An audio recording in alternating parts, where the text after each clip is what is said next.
So in today's video, we are going to go out and explore a real hidden gem here in the Knoxville area, and that is the community of Karns. If you are someone who is moving or considering moving here to Knoxville, and you've looked at the traditional Farragut's and you've looked at these other areas around Knoxville that are pretty easy to find on the internet, and you have a lot of information about them, you've probably not heard a lot about Karns, but Karns is a fantastic option, whether you're facing retirement, looking at that part of your life, or whether you have young children, then you're looking for a great place to raise them. Karns has something to offer everyone.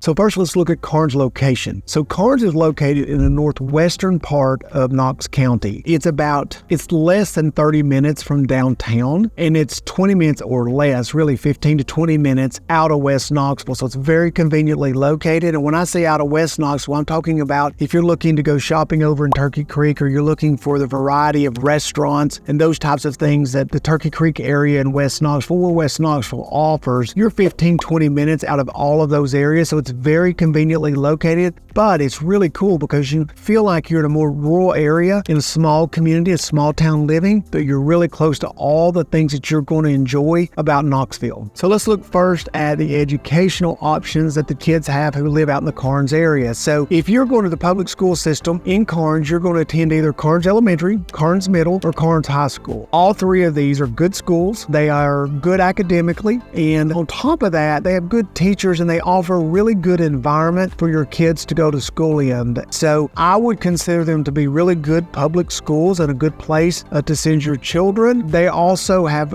a lot of good extracurricular activities for outside of academics for the kids to be involved. And then their sports programs are good and solid. So no matter really what your children enjoy outside of the academics, the classroom, Karns Public Schools offer that and are a really solid option for anyone who's living out in Karns and attending the public schools. Now, there's also Grace Christian Academy. It's a private Christian school that's located in Karns. Now, this is a school that's open to kids anywhere. You know, you don't have to live in Karns to be zoned for the private school, but it's a really good option. It is a fantastic private Christian school. And so if you happen to live out there, you do have the convenience of being really close to Grace, and that is a fantastic option. Someone who is looking for your kids to be able to take advantage of a private school situation, especially a good Christian private school situation, then Grace Christian Academy is also a fantastic option. So now let's look at some of the activities that are available to those who live over in Karns. So if you've been to Knoxville, I continually hear this from people who are visiting. We are very blessed with the amount of outdoor parks and recreational areas that we have, and those are multi-generational facilities. So what do I mean by that? I mean that if you have young children, they all have great playgrounds. Karns Community Park, fantastic playground for the kids. They've got a community pool, all the ball fields, soccer fields. The area is blessed with them. But if you're also someone who is beyond those years and you're more like us and you just like to go out to the park, you like to go to a paved trail and have a walk, or, you know, a manicured or taking a trail that's taken care of through the woods in the shade, those types of things. Maybe you like to go play tennis, or you like to play pickleball, or those facilities are also available inside of our park. So they're very multi-generational. I'm sitting here at Ball Camp Park, which is just a little bit outside of Karns, and Nicholas Ball Park, it's called half of it. You can see behind me there's soccer fields. Over here in front of me there's tennis courts. There's a playground for the kids. But one of the things that I enjoy about this park is they have a lot of paved walking trails. They're out around the soccer fields, but they also go up through the woods. So it's just a really good place to come out and enjoy. There's picnic tables like I'm sitting at today, where if you want to come out, you know, and sit down and just read, there's benches everywhere and relax. There's a lot of those activities that are in and around Karns and areas to do that. You also have access to all the other amenities that West Knoxville offers, from access to the waterways to all the public access there. The other parks that are in the area, we've done videos on West Knox and some of the other parks or recreational areas that you should check out. And then if you are someone who is approaching retirement or retirement age, Karns has its own Karns Community Senior Center, and it is a very active community center 4 days a week or so, you can go take classes. You can learn to do everything from gardening to beekeeping over there. And not only is it a learning opportunity, but it's an area where you can meet people. You know, if you're new to a community, sometimes everybody says, how do I meet people? How do I recreate these lifelong relationships that I've had where I'm coming from? And the best place to do that, in my opinion, from someone who's been in this part of the business for a long time, is to go to other places where people just like you are. So they're in a similar time in life, and they're also usually new to the area. So they're looking to make these same friend groups, and a senior center, community center are fantastic places to do that. So there's lots of activities. I just covered a few in the Karns area. Let's move on. Now let's cover the Karns access to medical care and just the daily amenities that you're going to need when you live there. So let's look at a little bit of medical care first. So there are plenty of urgent care facilities, the family doctors, medical staff such as that, dentists. There are veterinarian places for the pets, because that's always a question right there in Karns. But if you are in a scenario where you have more than just a small injury or more than just a typical cold and need to run down to the doctor and get a prescription, you are very close to Park West Medical Center, which is a major medical facility, and Turkey Creek Medical Center. And both of those are 20 minutes or less, 15 minutes really to Park West. You're also about 20 minutes if you have young children to East Tennessee Children's Hospital West Campus, and the main campus is just toward downtown, so you're less than 30 minutes from there. So from a medical standpoint, if you are just looking for the daily needs, those are there. And you have easy access to other specialists and things that are in the West Knoxville area and those hospitals. So really good when it comes to being out in a rural area or something that feels more rural and still having good access to good medical care. The other thing is that you find in Karns, you've got your grocery stores. You don't have to leave to go to the grocery store. You've got your pharmacies. You've got all those types of daily needs. Now, here's some of the things you will want to leave Karns for. There's not a ton of restaurants. There's the fast foods and there's a few local restaurants. But if you're looking for a myriad of restaurants, you're probably going to want to go to downtown to West Knox, over to the Turkey Creek area or surrounding areas, because there's a variety of restaurants. So the great thing about Karns is that you're really close to those things we talked about earlier. So from an amenity and medical standpoint, what you need on a daily basis, it's there. If you need bigger medical, it's close. If you're just looking to run out and grab a sandwich, it's there. If you're looking to go out on a date night and go somewhere special, you're 20 minutes. Karns has a lot to offer, once again, as it relates to its amenities on a daily basis. So you can't really talk about an area, especially on this channel, unless you talk about cost of living and real estate. Now, we've done a video on the cost of living here in Knoxville. That still applies to everything in Karns. The first thing I will tell you is Karns, only the residents there are only paying county taxes. So you only have county taxes. So that we can go back to the $500,000 home example, is going to run you of less than $2,000 a year in total real estate taxes. So it's very affordable from a tax standpoint, being out in the county. The median sold home price in Karns is $421,500, and that's according to Redfin at the end of August. You know, it's an affordable area. At the same time, you know, it has really grown over the past 3 to 5 years. It has become more popular for locals here and a good place to go out and raise your kids. So pricing has increased, although it's still one of our more affordable areas in Knox County. And here's the thing about the housing out in Karns. It is pretty diverse. We've got everything out there from large single-family residents. We have much more mature subdivisions. We have brand new subdivisions. We have single-family residents that are much more modest in size. So whether you're looking for a really large home, you're looking for a smaller home, you're going to find that in Karns. Whether you're looking for a brand new home or a home that's got a little age on it, you're going to find that in Karns. If you're looking for a townhome, those are under construction over there right now. There's a new development there with townhomes. So you're going to find a variety of housing options in the Karns area that should fit just about everybody's lifestyle and their budget. And so Karns offers a really good cost of living compared to some of the other areas here in West Knoxville. And it's definitely something that you should consider if that's important to you. So what we're going to do now is we're going to jump in the car and we're going to run out and look at one of the homes here in Karns that's currently on the market, so you can get an idea of what you get for your money when we're talking about that $400 to $425 range. Since that's the median sold price, let me show you what you can get. So the home you see right here behind me, this is the example I was going to come out to show you guys of what you get for your money. This is a 3-bedroom, 2-bath home. It is currently listed for $425,000. It's 1,943 square feet. It's a nice home, and it also has its own in-ground pool. So it sits right at the end of a cul-de-sac here. So it's really nice, neat, mature subdivision that it's in, zoned for Karns schools. This is just one example. There's many. You can look online. There's different examples examples of homes that are out in this Karns area for sale. But this is just one I thought I would show you so that you can kind of get an idea of what you're getting for your money here in the Karns area. Okay, so there you have it. A quick video on the community of Karns, what I think is one of the best hidden gems here in the Knoxville area. If you haven't reached out to me already, please do so. Phone call, email, text, Zoom meeting, all that information is below. If you haven't subscribed, go ahead and click that bell and do that below. Give us a thumbs up. We love the likes. It's encouraging to us who are out making the videos to spend the time to do this. And until next time, guys, can't wait to see you around Knoxville soon.